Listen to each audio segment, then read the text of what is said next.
Hi, my name's Nick Godfrey, and I'm a life and health insurance broker working from here in Oakville, Ontario, Canada. Today, we're going to talk about healthcare spending accounts. So let's jump right in. So really, what is a healthcare spending account? It's an opportunity for people to, if they're incorporated in particular, to create tax-free benefits to their employees and to take all these health and dental and medical expenses and make them tax deductible to the corporation. I was talking with a client of mine who's an accountant, and I said, why is it you like your healthcare spending account so much? And he said, I think a healthcare spending account is a great way to get money out of my corporation tax-free. I thought that was a great point. So what is a healthcare spending account? We also call them health spending accounts. So you'll also hear them called just HSAs. So what is a health care spending account?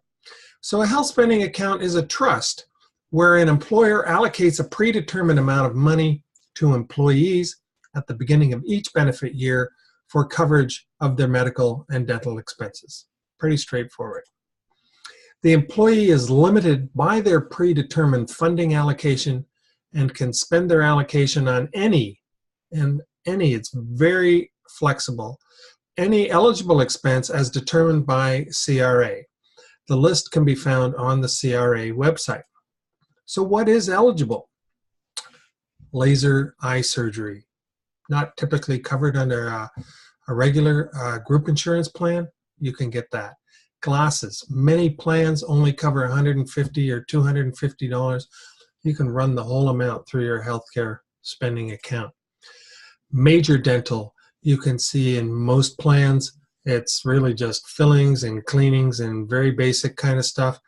If you have a healthcare spending account, you can run through major dental, orthodontics, crowns, bridges, implants, wisdom teeth removal, all sorts of stuff. You can also cover off special needs for dependent children or even adults who are financially dependent. The healthcare costs associated with hospital and drug expenses can also all be run through.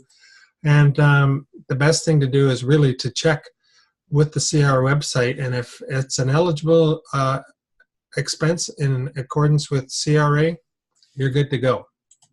So who is eligible? So we've got incorporated companies and professional corporations is who we deal with primarily in this area. It's very efficient. The offering must include all employees, but the way to handle that is include different classes. So what you don't want to have happen is this be considered a shareholder benefit. So if you set up a healthcare spending account, you have to set it up properly so that if you have employees, you're dealing with owners and managers in one class, trusted and long-time employees perhaps in another class, and the new ones can have another class of their own. So there are great ways to set it up to make it cost-effective, but also a way to make sure you're maximizing the benefits for all. And it's recommended that the owner of the corporation receive a T4 income. I've got a number of clients who are incorporated professional corporations, and what we like to see, what CRA likes to see, quite honestly, is to keep things up and up, is that the person take a T4 income. I know most people take dividends in the way of income, but if a person is taking a T4 income, then we do have an employer-employee relationship, and it just makes it much cleaner as it relates to how we prefer to set these up. You can also set these up for non-incorporated entities. I don't honestly do that, but it is eligible.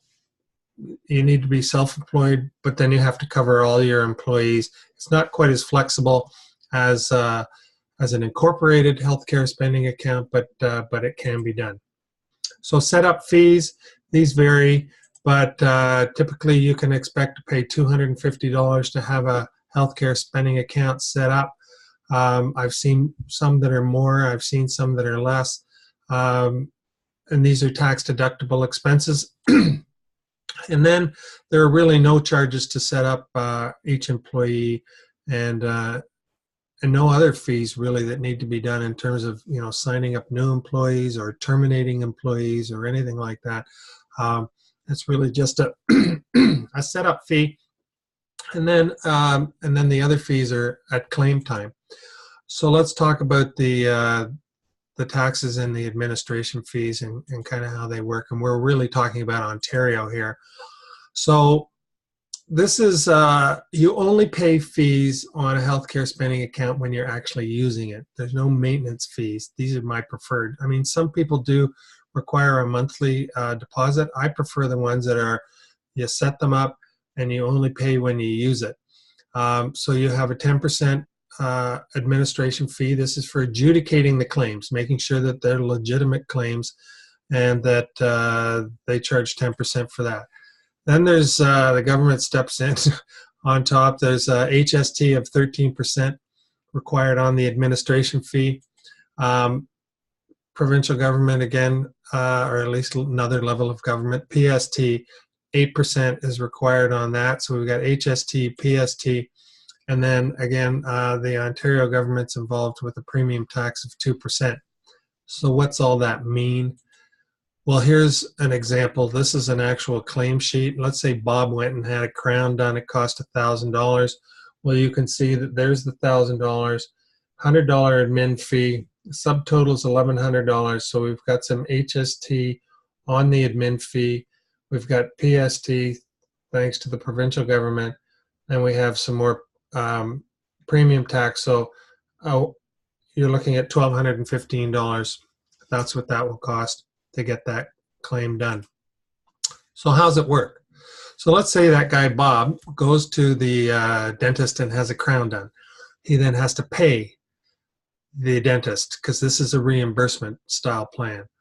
So he then pays out of pocket. He then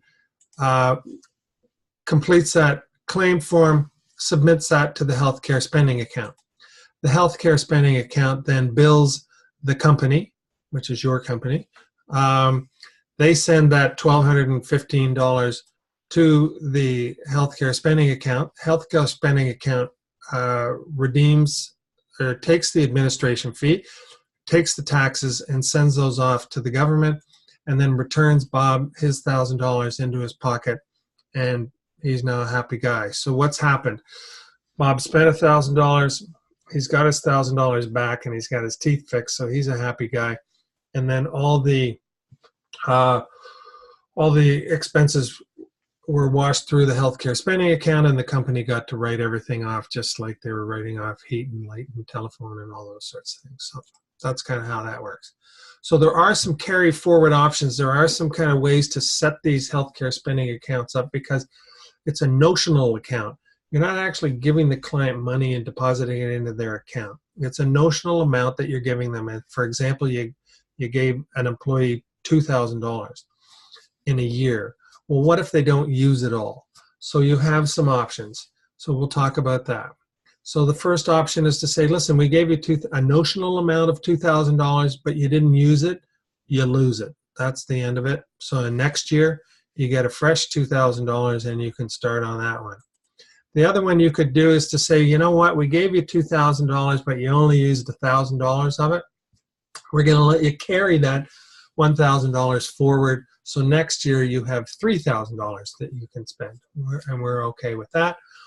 And then another option is to say, you know what, we're going to let you just carry forward any receipts that you incurred in this year that you didn't claim for. We're going to say, okay, you forgot or whatever, but we're going to give you a break on that one, and we'll let you at least carry those receipts forward and claim into the next year. So that's another option.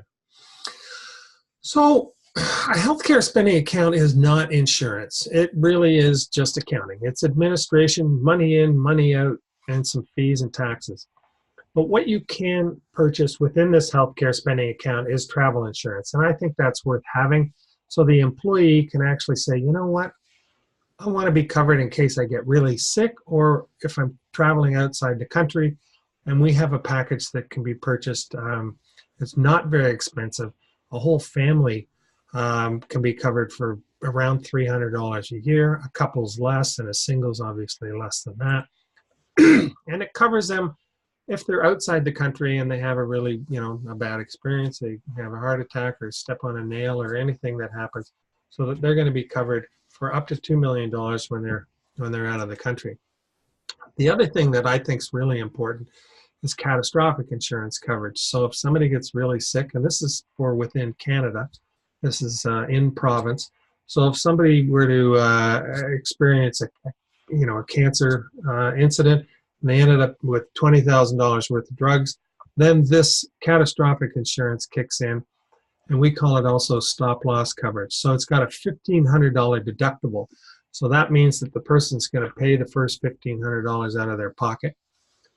They would get that reimbursed, you'd think, through the healthcare spending account, but the way the catastrophic coverage works is $1,500 high deductible, then that's done, and then it kicks in and will cover up to $25,000 per category, and I'll explain that more. $125,000 worth of coverage annually, with a lifetime maximum coverage of $250,000.